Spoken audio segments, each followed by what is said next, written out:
Одоо бид нар шавар туб байшинд ажиллаж амьдарч байгаа шүү дээ. Эн чинь өөрөө чиг бамын өвчлөл үүсгдэг. За чиг бам гэхлээр манай монголчууд зүгээр нэг одоо ханиа том өвөр эсвэл нэг одоо үе мөч өвдөх, бөөр өвдөх гэж ойлгодог. Үгүй шүү. Сайн байцгаана уу?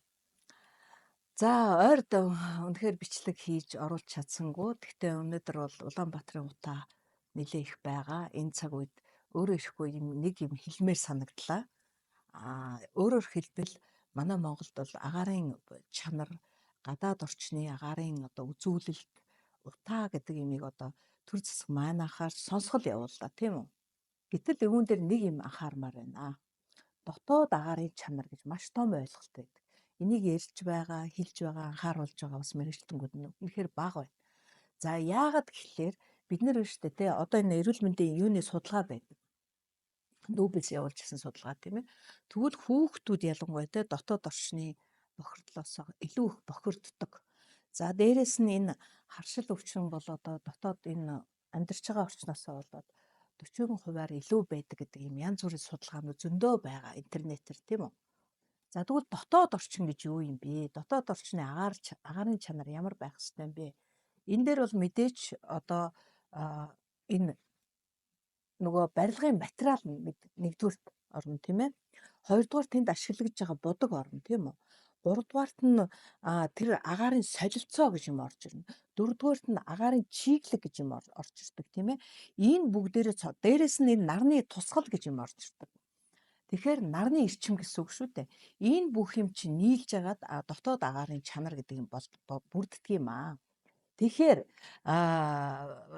манай монголчууд бүгдээрээ л мэдж байгаа те бид нар ингээд бүтэн цутгамал байшинд амьдардаг. Бүгдээрээ ихийнх нь бол одоо чулуу материалтай буюу энэ шавар тупын байшинд амьдардаг тийм ээ. Гэтэл манад Японы эрдэмтэд, Унгарын эрдэмтэд ирээд юу гэж гаргасан бэ гэхээр малын гаралтай өснөөс агаар нөгөө өтөг бууц тийм ээ. Энэ одоо аргал хомоол дотор уушгины өвчнөөс сэргийлдэг тийм ээ. Дээрэс нь харшил өвчнөөс сэргийлдэг бодис байд гэдгийг малчны хотхон дээрээ судлаад бутлаад явсан. За тэгвэл би өнөөдөр та бүхэн харж би яг модон байшинд хийж байгааз яг эн чинь яг адилхан. Энд чинь өөрөө байгалийн одоо цэвэр бүтээгдэхүүн шүү дээ. Энэ дотор бол фитонцид гэдэг бодис ялгарч байгаа. Энэ фитонцид гэдэг бол ургамлаас гардаг ийм бодис байдаг. Энэ яадаг юм бэ гэхээр яг нь энэ агаарын одоо доторх энэ бүтцийг ионжуулаад цэвэршүүлээд тэр байтугай зарим өвчний эсрэг бүр ингээд тийм ээ үсгэгчийн эсрэг дарангуйлах үйлчлэгээ үзүүлдэг. Тэгвэл энэ ийм байшин дотор тэгвэл яах нь нөгөө харшил өвчин гэдэг чинь хамаагүй багч орж ирэх нь шүү дээ чийгнээс те. За хоёрдугаарт нь нарны тусгал. За нарны тусгал хэдий ч нэ их байна, төдий ч нэ яах нь нар өөрөө ариутгах юм байна гэдгийг тодорхойлоод одоо та бүхэн уламжлалтын эмнэлгүүдээр байдаг нэг юм улаан гэрэл байдаг шүү дээ. Энэ чинь нар л гэсэн үг шүү дээ. Тэгэхээр энэ нар хэдий ч нэ танай гэрт төдий ч нэ орж ирнэ, төдий ч нэ тэр агаарын тэр гэр өөрөө бактеригүй шүү дээ. Вирусгүй, мөөгөнцөргүй ийм байхгүй тийм ээ. Тийм учраас аль болох юм нарны тусгал сайтай. За ийм нар хэдий ч нэ сайн орж байгаа ийм гэрт амьдардаг хүүхдүүд нөгөө сулда, рахит, чигний өвчин тийм ээ. Чиг гэдэг маань өөрөө одоо бид нар шавар туб байшинд ажиллаж амьдарч байгаа шүү дээ. Эн чинь өөрөө чиг бамын өвчлөл үүсгдэг. За чиг бам гэхлээр манай монголчууд зүгээр нэг одоо ханиа том өвөр эсвэл нэг одоо үе мөч өвдөх, бөөр өвдөх гэж ойлгодог. Үгүй шүү. Эн чинь одоо сүүлийн үед манай лабораториудаар одоо зарим хүмүүс шээсний шинжилгээг хийлгэж байгаа харж байгаа бах.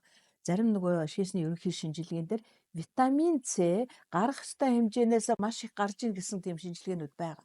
Хэдий ч нэ витамин С шээсээр аян та нарын судас ийм биш ийм болно гэсэн. Ийм хараа сэрэг болно. Тэргээрээ маш их уурга эрцүүдэ хийж байгаа. Тийм учраас чиглэг нь тохирсон байшинд байх ёстой гэж би хэлэх гээд байна. Тэгэхээр Америкт шавар туб одоо биш ээ цутгамал бүрэн цутгамал байшинд айл амьдрахыг хориглосон стандарттай байдаг. Москва хотын стандарт гэж тустай байгаа. Тэрэн дээр яадаг вэ гэхээр бүх айл заавал модон шилтэй авах хэрэгтэй гэж ярьдаг.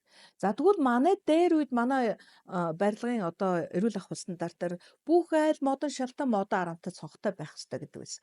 Мод өөрөө яадаг вүлээ? Тэр илүүдэл чигийг чи өөртөө татчихэдэг тийм үү? Гэхдээ одоо яасан бэлээ? Пластик цонхтой паркетын шалтай болсон. Ийм болсноос хойш манай Монгол оронд чиг бамын өвчлөл яаж ихсэж байгаа вэ гэхээр чихамрал өвчин, үе мөчний өвчин, бөөрийн өвчлөл, уушгины өвчлөл тийм ээ. Дээрээс нь тархитлагын өвчлөл маш ихсэн. Тэгвэл яах нь вэ? Яг ийм одоо нөгөө чиглэлийг зохицуулсан ийм байшин байна гэдэг бол мэдээж саяын миний нэрсэн эргэтнүүдийн өвчлөл буурнаа гэсэн үг байхгүй юу? За тэгээ энэ дээр бас нэг юм байгаа. За монголчууд бид нар ингээд сүүлийн үед одоо нөгөө юу гэдэг лээ нойр муудлаа, стресс ихтлээ гэж нэг ярьдаг шүү дээ. Тэгвэл ийм одоо экологийн цэвэр байшинд амьдрахаар мэдээж нойр сайжирна. Яг тэгвэл эн чинь агаарын солилцоон шал өөр шүү дээ. Өөрөөр хэлбэл энэ доторх агаар үргэлж цэвэрчээдэг, мод өөрөө амьсгалдаг байхгүй. Тийм учраас Америкт байшинг яадаг вүлээ амьсгалдаг материалаар хийгдэг байхгүй. Хөнгөн байх хэвээр. Ямар нэгэн байгалийн одоо айхтар үзэгдэл боллоо гэхэд хүнийг ингээд дээрээс нь том томроо дарж унах хэрэгтэй байхгүй. Нэг нэгээр унах хэрэгтэй. Ийм байдаг байхгүй. Тэгэхээр ингээд мэдээж энэ одоо тийм ээ барилгын материалын энэ асуудал бол одоо маш их чухал үүрэг гүйцэтгэв. Өөрөөр хүчтөрөгчийг чөлөөтэй нэвтрүүлнэ гэсэн үг шүү дээ, тийм ээ. За тэгээ мод бол өөрөө би түр хэлсэн дээ чиглэлийг зохицуулдаг гэж. Илүүдэл чигийг өөртөө татаад бас дээрээс нь чиг хуурай явах юм бол чигийг өөрөөсөө гаргадаг ийм байдаг байна. За дээрээс нь за энэ дээр бас нэг чухал асуудал бол энэ нөгөө дотор будаг тийм ээ. За ялангуяа одоо манай 10 жилийн хүүхдүүдийг бас дээрээс нь нөгөө манай нэг сонин хэвлэлээр нэг бичигдсэн нэг ийм нэг үг байдаг. Будаг нь ханхалсан одоо цэцэрлэг сургуульд одоо хүүхдээ хүлээж авахд бэлэн боллоо гэдэг. За энэ чинь л ёстой болохгүй байгаа байхгүй. Будаг нь ханхалсан гэхлээр л яадаг вүлээ тэр дотор чи ёстой стандартад тэнцээгүй будгаар будаад байгаа байхгүй. Тэр дотор яадаг вүлээ формальдгийд хар тугалаг энийг бол ерөөсө Канад бол жишээ нь шүү дээ те энэ будгийнхаа буюу дотор энэ одоо цав энэ будганд бол формальдгид гэдгийг оруулахыг хориглосон байдаг стандарт дээр жишээ нь тийм үү. Тэгэхэд манайхд бол ерөөсөө тэр энэ будгийн стандарт энэ дотор энэ нөгөө хэрэглэж байгаа энэ цемент энэ одоо жишээ нь нөгөө юу гэвэл ОСП хавтан гэж ярьдаг шүү дээ. Эний стандарт манайд одоо яаж хэрэгжиж байна. Энийгээ бид нар баримтлахгүй байгаа учраас хүүхдүүд маань ерөөсөө дотоод орчноосоо одоо бохирдож дотоод орчноос ууж өвчлөл ихсэж байна. За энийг бол одоо тодорхойлох маш амархан. За одоо жишээ нь Монгол гэр байна. За одоо ингээ Улаанбаатарт бол яг дотоод ханаа ингээ буддаг гэж. Монгол гэрийг бас л адилхан ирээлээд гоё будж байгаа үстэй. За тэгээд тэр Монгол гэрийг чи ингээд халаана. Халаахад тэр дотоод ханыг будсан тэр будгнууд чи өөрсдөө халаад ирэхээр тэндээс ёстой жинхэнэ хар туглаг форм альдгид гэдэг чи уурч идэг байхгүй. Энийг амархан штэ очиод ингээд туршилтаа хийж болно штэ. Та нар гэртээ галаа түллээ хар туглаг хэмждэг багжууд байж л байгаа штэ. Ингээ хэмжээд үз. За тэгэхэд Монгол гэрийг хамгийн амар байна гэж байгаа шүү. Тийм ээ. Энэ дэр бол манай Монгол залуучууд хүртэл өөрсдөө хэмжсэн байгаа. Тийм учраас яах ёстой юм бэ гэхээр энэ дотор ханын энэ одоо тэ будагны асуудал дээр мэдээж стандарт тэнсэн олон улсын одоо шаардлага хангасан будгаар бодох ёстой гэсэн үг шүү, тийм ээ.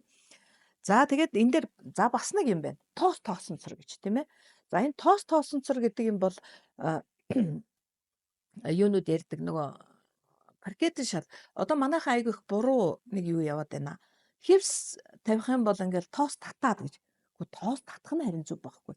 Тоос татлаа тэрийгэ дараа нь ингээд ягаад тоосыг саруулаад авчих шүү дээ тийм үү. Тоос буржинд хараад тэр дотор чинь нөгөө уушгины бөгдрөл тийм ээ. Жишээ нь манай юунд ярьдаг шүү дээ.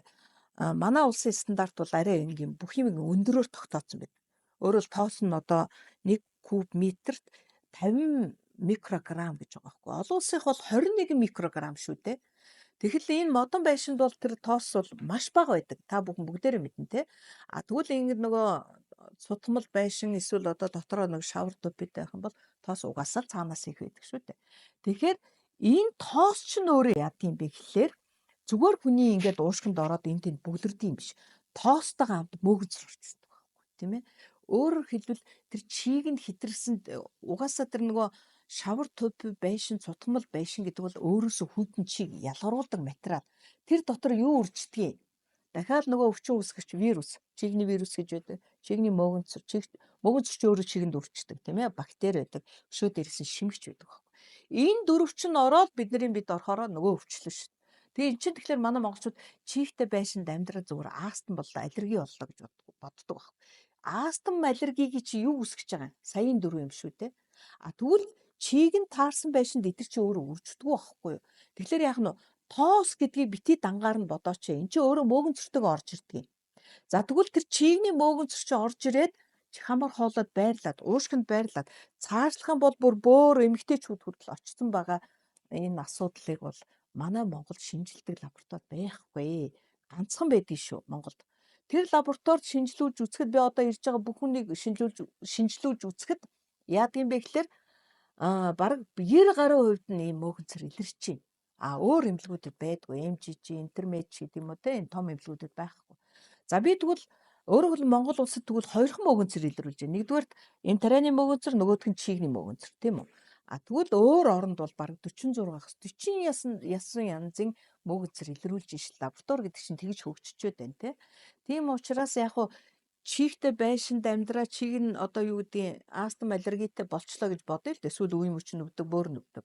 Тэгэхээр өвдсөн хойноо мөөгөнцрөө тодорхойлох юм биш ээ. Өвдөхөөс өмнө зөв байшиндаа амьдарч зөв эрүүл ахуйн дотоод агаарын одоо тий чанар гэдэг юм дотоод орчны эрүүл ахуйг хангасан байшиндаа анханасаа амьдрал сурмаар байна.